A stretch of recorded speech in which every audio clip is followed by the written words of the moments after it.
के बताइए बाद में पुरान का हाथ है पुरान का हाथ बालू में ले जाके मरला रहा अरे बाप हो बाप अरे पूरी फास्ट मारो बाबा रजन पर वो काठी पे बैठल बा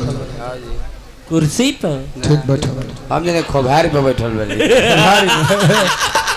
तुम्हारे में तो सुअर बैठल नहीं बहुत सुंदर हां जी आदमियों कमे हो गइल बड़े आवाजो कम कर दी हां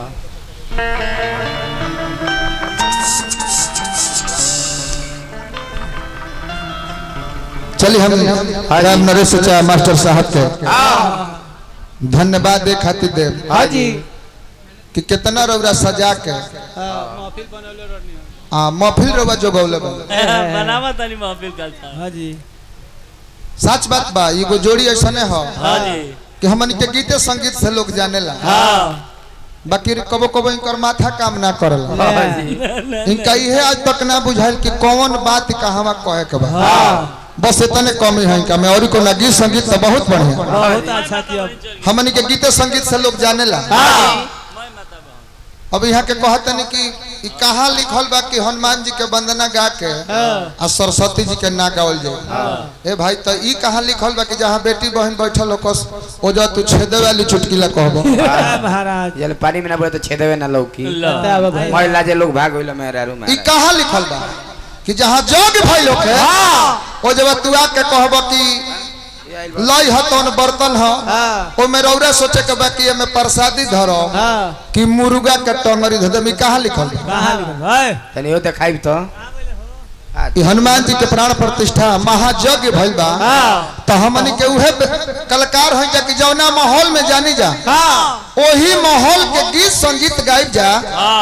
तब लोग पसंद करी ओकर प्रमाण देखो तिलका में जाके दूसरा ताल के ब्यास के बेरा में लोग जाला तई बुझाला कि चलो समय हो गए दू ताल आदमी गौ नहीं सुन ले जाता रे पहला ताल के गौ नहीं तहर बिया आ लोग उठ के जाता तारा लाज ना लगल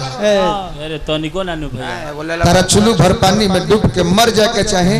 के गो जोग बतुआई बड़ो आ कहत रह कि 10 दिन जब प्रवचन भइल बा हमनियो का के जब प्रवचन करे लगब जा तो फिर ओलो में हमनी में अंतर का रह जाए अच्छा रात भर छेदवे ला कहो तू जोग के तार दिहल तार देहला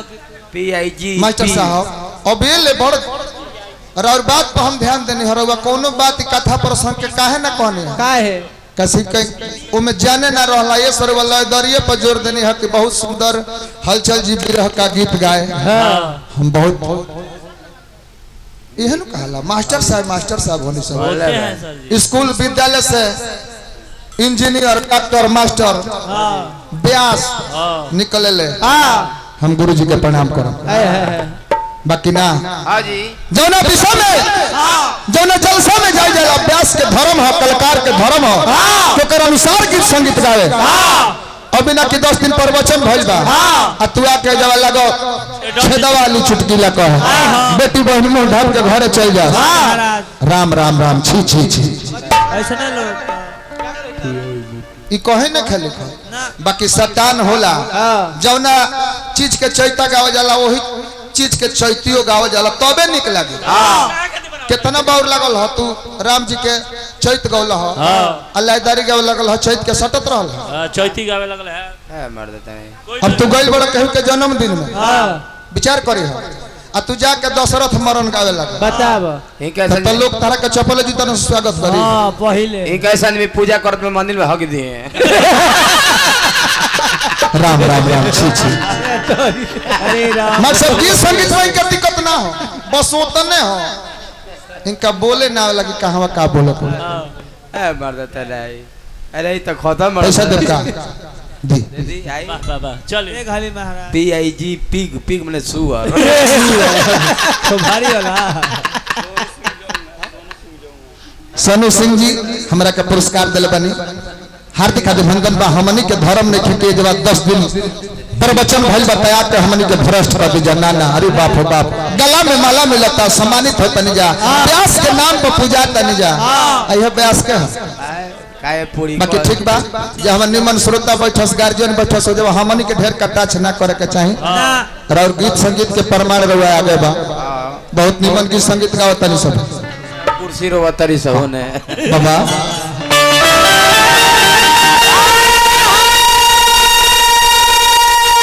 चैत के महीना होता तो पहले को गीत गोले बड़ा गीत के जवाब गीत से ले लो तो करो बा चैता चैत ताजी हाजी दो रस बयार मोह बाग में बहार रहे